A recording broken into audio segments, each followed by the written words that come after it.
Hey guys, so welcome to Up the Coast with Alex and Britt. We are just coming off of our long week of the ACC tournament coverage that we had in Charlottesville. We just finished selection show Sunday and we are in Bristol now. So it's been a crazy week. So much fun. We are here in person, although it does look like we've got this I'm actually there. divide, but we're here. So much fun, so much coverage, so much to dive into. Congratulations to all the 8 teams from the ACC that made the NCAA tournament. Congratulations to Florida State on taking home the ACC tournament championship. It's been a hell of a week. We've had an absolute blast covering it. There were so many good games. Yes, but before we get into the sliding, I don't know, but you look fantastic. Oh, thanks. We do have our hair and makeup done. I know. And we are going to enjoy a nice little glass of wine. I think we deserved it. Cheers. And cheers to you, Taylor. Taylor, we miss you, girl. Literally. So you said there were 8 teams in. You had Florida State, Duke, Virginia Tech, Stanford, Clemson, Virginia, Georgia Tech, and Louisville made it in. Before we dive into those, the one team that didn't make it, Carolina. My Tar Heels, which were right on the bubble. They needed to win that game against Clemson in the tournament. They did that. They jumped Georgia Tech and RPI going into it. But I think it came down to their strength of schedule. Mm-hmm. And then they had some bad losses on the year, right? Mm-hmm. They had Boston College as a loss. So I hate it that offense is too good not to be in the NCAA tournament. Tar Heels are not in it. So let's talk about the teams that are. You want to start with your Noles? Florida State got the 9 seed overall. Would you feel like they were a little slighted? So they will be a host for a regional tournament, but if they advance through their regional and make it to a super regional, they should theoretically be traveling if chalk wins, meaning the ranked teams in the regionals. I learned that word. We did just learn what that phrase means this week. Chalk is the seeded teams that should win on paper if they're advancing. So that is. Speaking of, that's one of the reasons UNC didn't get in, because South Alabama beat Texas State, right? As we continued with Florida State. Right. So then all the things are crazy. So Texas State did still get the at-large bid, but Florida State got the number 9 seed, the tournament. So they will be hosting Stetson, Jacksonville State, and UCF. I feel like this is a very hard regional because of UCF. I covered UCF all year long, and they're legit. This is the best offense. If not one of the best, it's like top 2 or 3. It is the best in UCF program history. They've got 4 hitters with double-digit home runs. They have the most RBIs between a collective group of hitters that they've ever had in program history. They're doing all the things, and then they're really good in the circle. I think I say the one benefit for Florida State, unfortunately for UCF, their number 2 pitcher went down early mid-season with an ACL injury, so she's been out of commission the entire time. But they do have a really good ace with Isabella Vega. So Florida State hitters are going to have to be on it. So when you watch UCF, like, what is it that you think can challenge Florida State? How's that going to go? I want to say they're very similar teams because UCF has worked really hard to be a complete team. So now more than ever, they're hitting for power. They run the bases aggressively, which has not necessarily been their game in the past. And then their defense is pretty good. I wouldn't say it's as solid as Florida State. And then, of course, in the circle. So all sides of the ball, they're fundamentally good. Florida State's just going to have to play that much better. And, on paper they are, but UCF could really give them a run for their money. So you know these teams really well, like better than anybody in the country. Probably honestly. these 2, yeah. UCF always gets sent to Tallahassee. Mm-hmm. Do you think that's advantage UCF or advantage Florida State? Because UCF could be like, oh my God, not again. Like, we haven't made it out of this regional ever again. Or could it be like, all right, we know what to expect. We know the crowd. We know what Florida State is. They haven't played each other this year, right? Mm-hmm. Right. So where do you think UCF's mindset is? I think a little bit of everything, because I think personally I'm disappointed because I want to see both of these teams advance, obviously not together. But I think there's a familiarity and a comfortability for UCF. I think there's probably a discouragement of like, man, I'd like to go somewhere else. And so that's the catch-22. But I think that there's a sign of hope and like a glimpse or a sign of life for UCF, just because like, okay, we have been there. We do know it. And this is something that we can do. So I think now more than ever, they're confident. And I think if you're Florida State, I do think you're a little bit nervous. It's kind of like way back when like USF would also always come to Florida State, and you had really great pitchers on staff at the time. You're like, damn, like, why are we getting such a good number 2? So that's what I think both of these teams are probably feeling right now. That's fair. I think that's accurate. We can also talk about Florida State not getting a top 8 seed and UCLA getting that top 8 seed. Florida State, they win the regional and UCLA wins theirs. Florida State will go out to LA and have a chance to, a little redemption, a little to you, the selection committee. Looking at the metrics with Florida State and UCLA, I have them written down somewhere, but they had the same amount of top 25 wins. I think UCLA had 3 more top 50 wins, but the non-con strength of schedule for Florida State was better, way better than UCLA. And then if metrics are so close, let's go head to head. Florida State beat UCLA head to head back in February. I know February is a long way away, but if the metrics are so close, why does head to head not matter? Like, that drives me absolutely nuts that UCLA, who lost the Big Ten conference championship, and RPI says the Big Ten is below the ACC in rankings. The ACC's 3rd, Big Ten is 4th in RPI. They don't win their conference championships. FSU does, and then FSU beat them and is the 9 and the 8 seed. So, and they used one of what phrase did they use when the selection committee was saying why they chose UCLA? They were like, we just feel like they're better top 25. We haven't wins. Gotten a chance to watch it because you're on the second half when they're explaining it, but you said that it was better top 25 wins? Yeah, better top 25 wins, which what does that even mean, I guess? Because it's not more. So they're just saying the quality of the wins of the top 25 for UCLA were that much better than Florida State, which is funny because the wins that Florida State had were UCLA, were Florida, which is a top 5 team, or well, it was at the time. Virginia Tech is another one. And they're both 7 and 8 with the top 25. Like, if you look at the sheet that the selection committee uses, very close. UCLA edges them out by 3 in the top 50 wins. They don't have any bad losses, either team. Florida State non-con strength of schedule, much better than UCLA. And then head-to-head. Why doesn't head-to-head matter? I don't know. I think it's crazy. Drives me nuts. We can go out, or Florida State can go out. They take care of business. UCF's going to be tough. Go to LA. Ball flies there. And I feel like it's the smallest park in the country. 190 down the line. It is insane. And Grant just set the home run record with 37 home runs. 38. Yep. And we were both talking to Jess Mendoza in the makeup room today, and she was like, I just think Lonnie can fool Megan Grant and Jordan Blurry. Like, she can do it. We'll see. I hope they get that chance and take it home to OKC. All right, the next team that's hosting is Duke. Yep.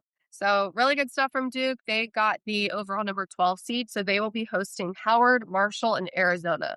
This one is super interesting, I think. Arizona coming all the way for a regional.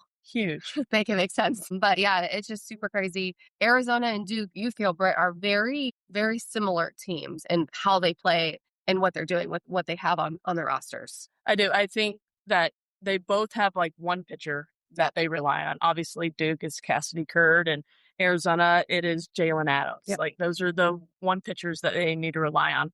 But you look at what they've done in the past few weeks, like, Duke has just been on the up and up. Arizona's been on the down and down. They lost the series to Utah, and then they lost first round to Arizona State. Like, that's not a good feeling right now, but they both hit for power.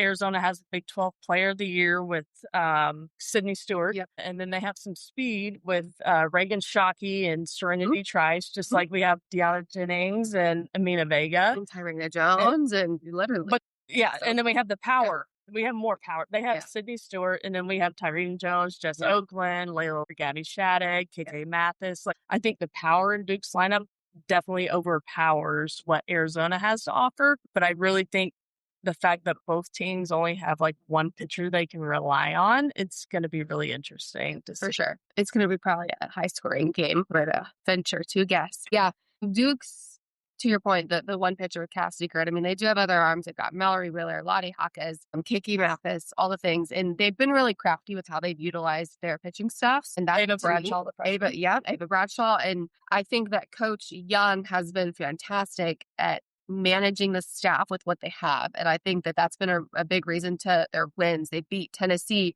about a month ago, and that was huge. There's also the hitters. The hitters are stepping up. They score a lot of runs every game. I think they average like 7 or 8 runs per game with what they've done offensively. And of course, like you said, you did it like a whole fun video over the ACC tournament of all the different table setters. You did it, yes. Brittany is the mastermind behind our stuff. But Deanna Jennings at the top is one of the best leadoff hitters in the country, I think. The way she plays the game is so competitive. Amina Vega, All-American, multi-time All-American. Jess Oakland has been fantastic. I have here in my notes that the last month alone, she's hitting almost 600. She's hitting 596. She's had 28 hits in the last 4 weeks. So just insane what she's doing. I do think a big part, you mentioned Tyrena Jones and the power that she has. I look at what she's done power-wise the last month, and of course, season, she's fantastic. She's got 28 bombs, but I would like to see a little more consistency from her for Duke to be feeling really good, because I think that when they're their best, they're firing on all cylinders, and she's a huge part of that. And so I would love to see the consistency from her going into postseason, because I think she's going to be a game changer. Jess Oakland is red hot. Just want to keep seeing it throughout the rest. Yeah. And just thinking about the game they lost at Virginia Tech and swinging out of the zone so much. Like, they were really fooled by that Mazzarone off-speed rise ball. Like, I have not seen them chase like they did in that game. But we talked to Lonnie the next morning, and she was like, Maz gets that pitch off the plate, like, she's really deadly. And I feel like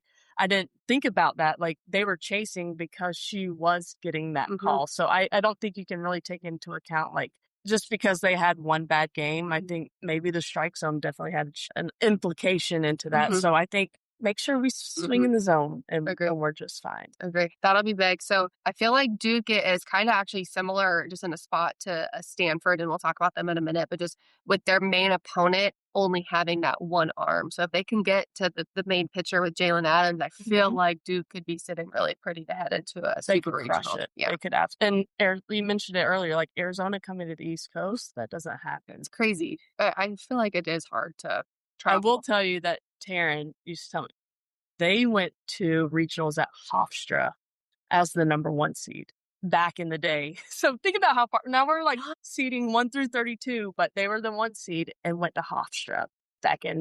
I'm bad at geography. Like, that makes no sense. I think it's somewhere. It is. It's far from yours, right? Yeah.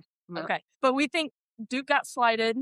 They have a great matchup with Arizona. It's going to be a lot of runs, possibly, but we think obviously Duke's a better hitting, deeper lineup. And they're playing better in the last months. And they're playing at home. Yeah, it's always and they are paired up with Arkansas, which kind of reminds me of that Missouri year when they went to Missouri and then made the World Series. We saw Dakota Kennedy got hurt. She's still swinging it, but Robin Heron's their pitcher. But let's get to regionals first. Yeah, we'll talk about that. All right. The next team who is not hosting, which I think is a little bit surprising, especially after making a championship game, is Virginia Tech.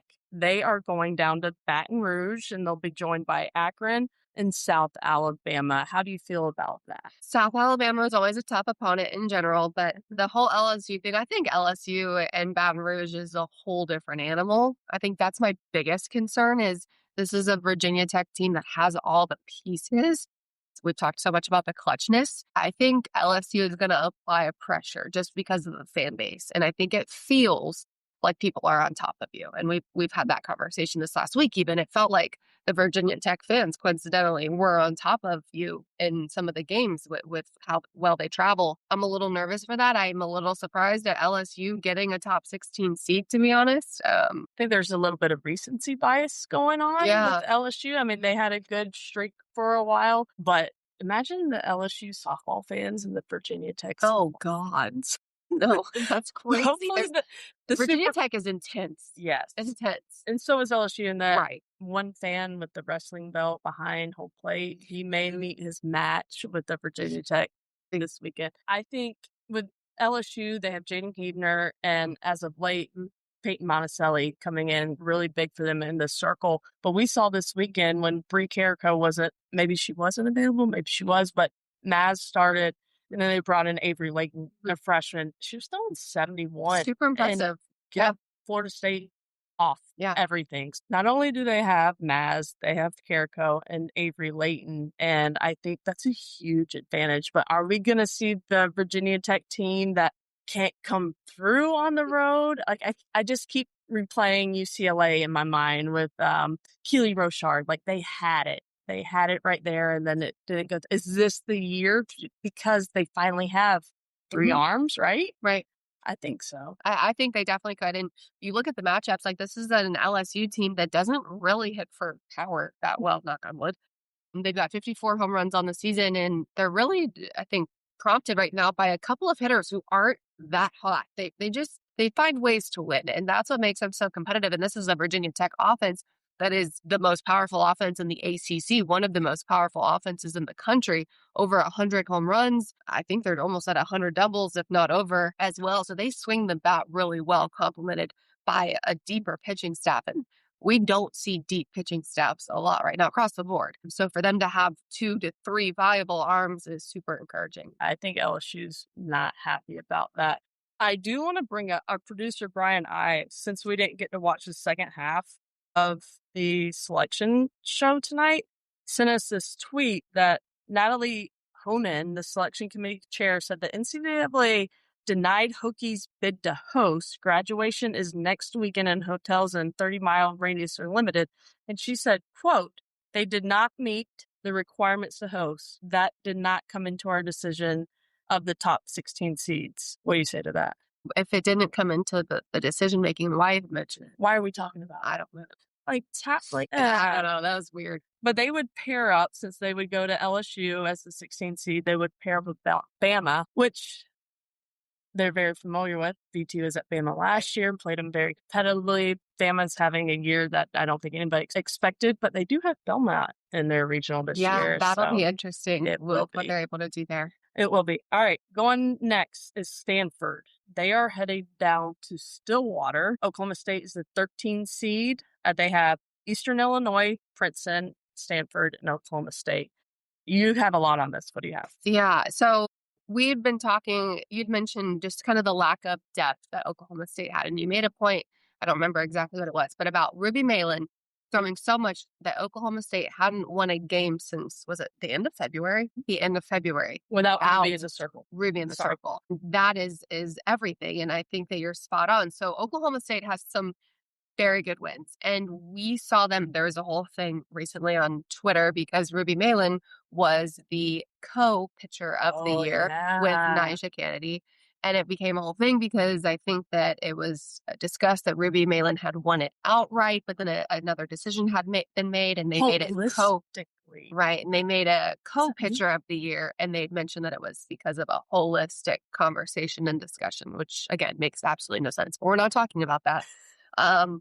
But Oklahoma State did win really big games, and they won games recently, too. So it was Georgia, UCLA, A&M, Nebraska, OU, Arizona, Texas that they had beat. However, Ruby Malin has thrown the third most pitches in the country. She's got 28 wins, which is also the third most. But she has thrown the most innings out of any Power 4 pitcher. She has 222 innings. She's just over a 2.1 ERA. And when you look at that, that's 8 games of legitimate opponents that they won, but she threw 50 innings in those 8 games. And again, you talk about if you're Stanford right now, you're able to get to her. There's nothing else that you've got to really worry about, I say. Obviously, you still got to figure it out, but again, she's the real threat. You look at the Stanford hitters, you've got Emily Jones hitting over 400. She's got 18 stolen bases, not a lot of power with her. And then you've got, of course, some of the senior leadership with Taryn Kerr and Kyra Chan, everything that they're doing. And then, of course, the Psycho in the circle. And this is a Stanford team that has made so many changes throughout the season that they are almost equipped and ready for anything, I feel like. Yeah, I think it's a lot, I guess, I don't want to say easier, but it soothes your mind a little bit when you have to prepare for one pitcher. And they're smart, right? They're smart kids and smart coaches. Here's Ruby Malin. This is Ruby Malin. Right. Let's figure her out, find out what she throws, what your best pitch is, what you're going to attack, what you're looking for. Ruby Malin in the Big 12 tournament, make it hit quick. And there's got to be some fatigue set in. Like I love her. Like I think she's an absolute stud. The way she's put her team on her back and just like, hey, I got this. Let's go. I can do this. But like at some point, everybody's human. Yeah, she's tired. I think Stanford has a shot to take advantage of that. And if they do, they would meet up with Nebraska. And we'll talk about that if we get there. Yeah, really big stuff. I'm excited. I think I picked Stanford on our All-ACC coverage after the selection show. I picked Stanford as the team that I think that is a non-host that can definitely make it out of the regional. I'm super fired up for this one, so I really hope that they prove me right because I would love that. Yeah, I think so. And they're playing their best ball. Like they got healthy. Mm-hmm. They swept Florida State. They got destroyed by Florida State in the ACC tournament. Florida State just came out. Yeah. And then game over. Like, it was an hour, 20-minute game. Insane. We were on a Phil show longer than the game lasted. Yes. It was crazy. Yes, I think Florida State, like, turned around and was like, oh, game's over? Like, whatever. That's Florida State for you. Like, that you're not going to beat them 4 times. Most likely, you're not going to beat them 3 times. But anyway, we think Stanford has a good shot there. Yeah, super excited. I want them to win that one bad. Almost as bad. I don't know. I like LSU losing too. So there's some teams I'm really rooting heavy. And the ball flies in Baton Rouge. They have the short fences. Yes, so true. And you look at, because that's Virginia Tech. Yeah, Virginia Tech's gonna the power. shoot some I hope missiles so. out of that place. Oh, let's go. But I feel like it flies kind of in Oklahoma too. Yeah, I feel like it flies. Well, yeah, look at the numbers. But their new field's a little bit bigger. But for LSU, I feel like they have that short ball, and maybe they're like below sea level. Yeah, but that would make it not. I don't know. Whatever. Virginia Tech's going to hit a lot of home runs at Baton Rouge, and so is Stanford and Stillwater. The next team that made it, Clemson, is headed down to Athens. Georgia is the 10 seed. They have College of Charleston, UNCG, Clemson, and Georgia. How do you like this? I would like it more if I could put a finger on Clemson. They're still the most confusing team in the country. I don't think they played well in the ACC tournament. I think they've got great potential. I just don't think they played well in the one game that we saw them. And so it's a matter of if if Clemson shows up as the team that they can be, I think we're rocking and rolling. If they show up as one of their alter egos, I don't know. Alter egos is a great way to put it. I think Georgia has been playing their best ball as of late. Yes. Like they have been doing some really good stuff as of late. Yeah. And Clemson, they've shown signs of greatness. I really do think they've been hit with the injury bug, especially in the circle. Like they've been hurting there, and I think that's going to have a problem with them. Georgia can hit, they can pitch, they can play defense. Clemson's going to have their hands full, but there's definitely the potential there. Right. I mean, if Sierra Manis has gotten, maybe they lose that first game in the ACC tournament, gives her extended rest, keeps the ball down against Georgia. I think they have a great defense with, I talked about her, Kylie Chanel. She's so good. Yeah. My girl, Sarah Bro at third grade, the freshman, and Taylor Pipkins, and who's the left fielder, Kylie Johnson. Right? Yeah. Yes, Kylie Johnson. So they have the pieces there. I think they've been hit with the injury bug, but I mean, that's going to be a challenge. We're not going to lie about that. Yeah, for sure. And they don't have anything overpowering, I think, offensively too. So I think that's where I would just love to see consistency from them. I think Jameson Brackenborough is leading the offense, and she's 342. So and she's the leadoff. Yes, nothing that like stands out super big, but can definitely win games and go in there. I do think having Macy Cintron back the latter part of the season has been super helpful because she did not get a lot of innings in the circle, especially. She was the reigning ACC freshman of the year last year, came back injured first part of the season, did not get many innings at all pitching, and then has been doing well since. And I think has really helped Clemson in a lot of ways, both defensively and offensively. Yeah, so for sure. I think injury bug really hurt them, but they have pieces. All right, next, Virginia was on pace to host the first half of the season, doing really well, and then hit some bumps, and they're headed down to Knoxville. Tennessee is the 7 seed. Yeah. And with Northern Kentucky, Indiana, Virginia, and Tennessee. What do you think about that one? I think Indiana's always a threat because they hit really well, and that's what they've been known for. I do think Virginia could do some really good things here. I think they could make it a really long weekend for Indiana, for Tennessee, for whoever. I don't think Tennessee is the best team that they have been. I think that they've really fallen off as of late. They started the season with several weeks of number one 29 wins in a row or 20-some wins in a row. It was a lot. Carlin Pickens can't throw every game. I think she's fantastic. But again, a lack of depth maybe in the circle. I will say that it's going to be hard for Virginia. You've got Carlin Pickens and you have Sage Marjeko too. So right. They're going to have to prepare for a couple pitchers that are really good and really different, which I think is going to be tough for Virginia. But Virginia, the way they use their pitching staff sometimes is it works really well. And then sometimes it has you scratching your head.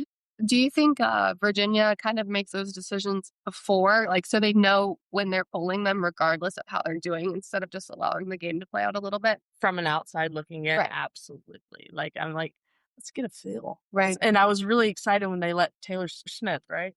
Yeah, throw the complete game shutout. I mean, no-hitter, because early in the year, they have actually pulled her from a no-hitter. Like, it's like, Joanna Hardin's phenomenal coach. Right. What she's done at Virginia for them to be in the postseason for the past 3 years has never happened there. Yeah. So I'm not taking anything from her, but just from an outsider, an easy way to look at it, let's see how things are going. We don't have to put Eden Bingham in right now. I know she's like a security blanket for this team, but let's see what.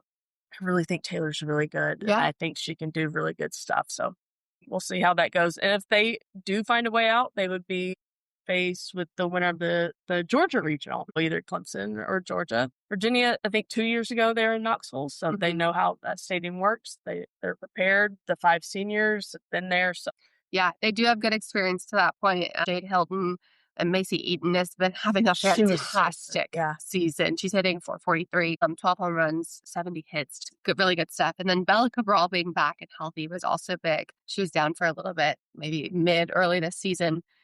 Around that Duke series. Yeah. So excited for that there. Also, Virginia is having the best season that they've had win percentage-wise in over 20 years. This is the most wins that they've had since the early 2000s. So really good stuff that Coach Joe is doing out in Charlottesville. Beautiful stadium, too. We did get to enjoy amazing. Yeah, Palmer Park this last week. So that was a lot of fun. Anyway, the next team that's in is Georgia Tech. They got in, and they're headed down to Gainesville. Florida is the 6th seed. They have FAMU, Texas State, Georgia Tech, and Florida. How do you feel about this?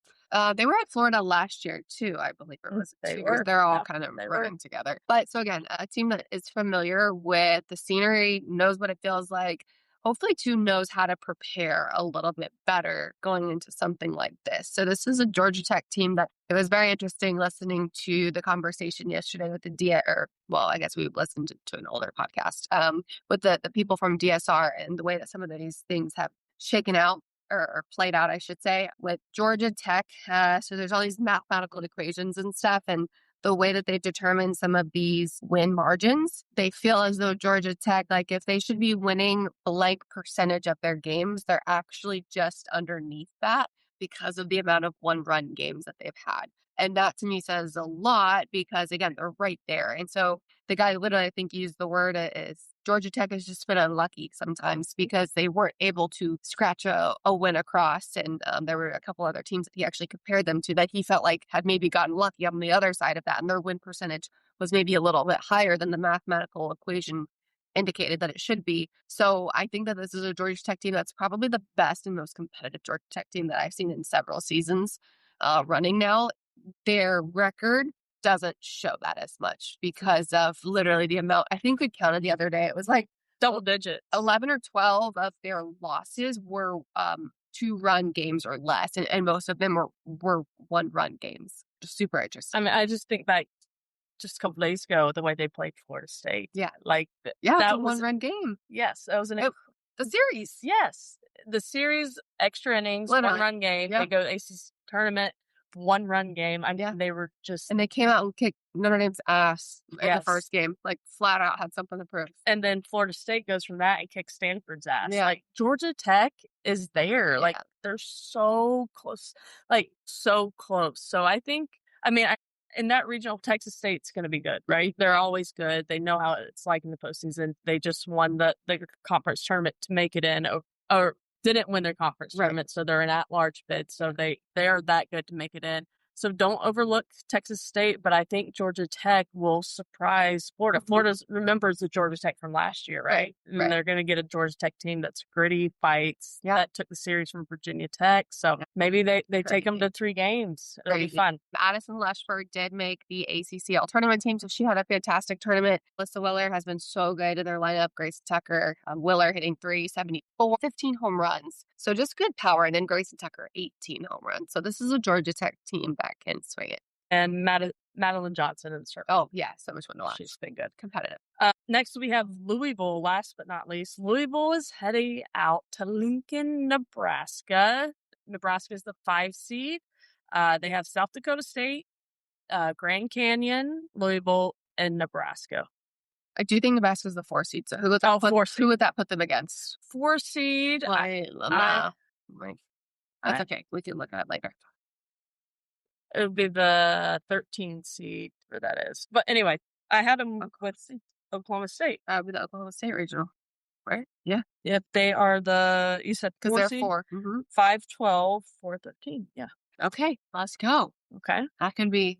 They got some ACC and ACC super regional matchups. Let's go. I'm here for it because that means we're going up in the city. Yeah. Okay, so what do you think about Louisville going to Nebraska? Well, obviously, I think the storyline for Nebraska is Jordy Fromm, and just how amazing she is.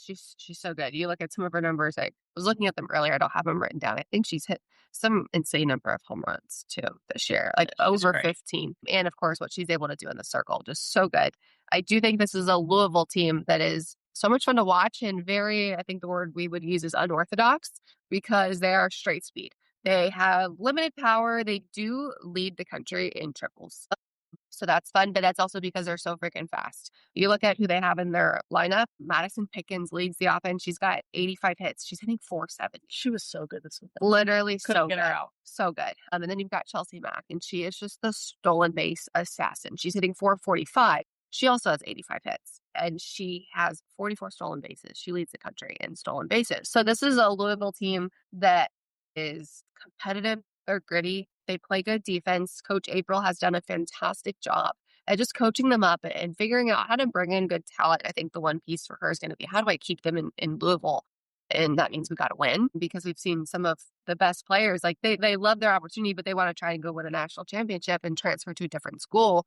I want her to retain some of this talent. She keeps getting great talent. She gets great players. It's Charlerins, Corbiotis. I mean, like, past 2 years are big pieces that left. For me, I think Louisville is going to surprise Nebraska, because if I think about a Nebraska team or like the traditional Big Ten teams, they don't get to play on dirt. True. And they don't get to practice on dirt until April, maybe. And if you're going to beat Louisville, you've got to be fundamentally sound in the infield. Like Chelsea Mack gets on base consistently with 5 infielders. I was just going to say, can we talk about that for a minute? Yeah. In their game, they had 5 infielders because they pull one of the outfielders and 5 infielders, and she still gets an infield single. Yeah.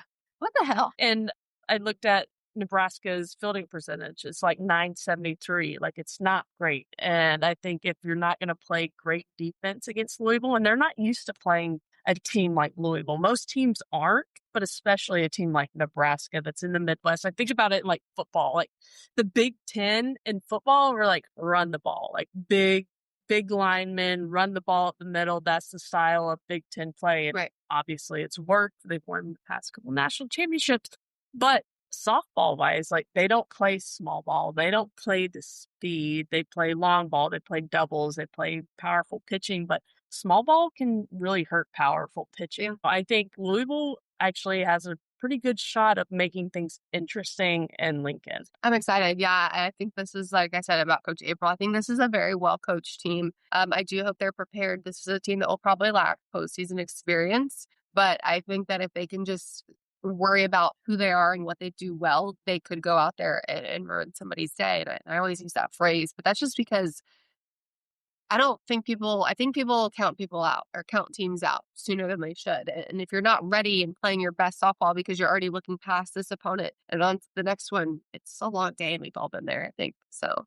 And Nebraska's going to score runs. Totally. Like, they can hit. They can really hit. Jory Fromm, formerly Ball, and Alexa Jensen and Circle are really good, but they can hit.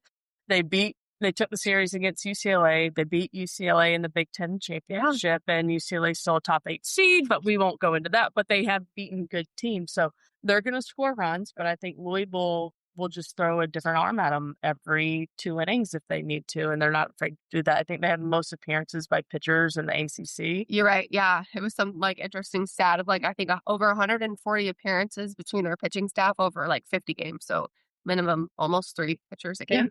Zabala out there, Brooke Gray out there. Like, you're just going to throw everybody out of it. So it'll be interesting. The environment there will be really cool. I think Nebraska's been waiting for something like this. So Louisville's going to experience something really good. But I think they're going to surprise. I think Nebraska's like, well, what is this? Yeah, I guess my last question for you, Alex, who do you think is going to make it to OKC? Ooh. No, I think Florida State has actually a fantastic opportunity. It's going to be a hard road, as is anything else. I think that it matches up well, though.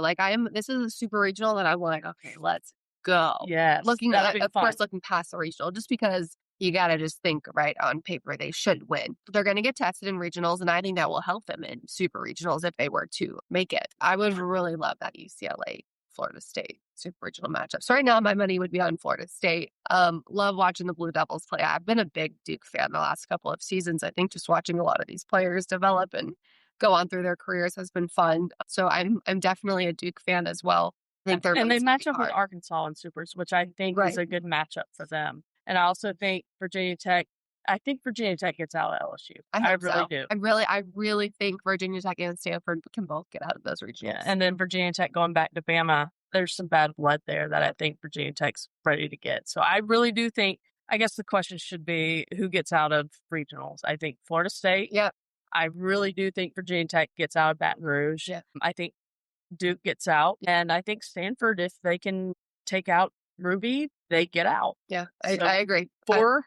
Four. Yeah. And then I definitely hope for some upsets throughout the other regionals. I think realistically, again, on paper, those hosts should win. But I would love to see like a Georgia Tech upset a team. I would love to see a Louisville upset a team. For sure. Oh, yeah. But like honestly, I think 4 teams have a realistic chance of getting out of the regional matchup-wise.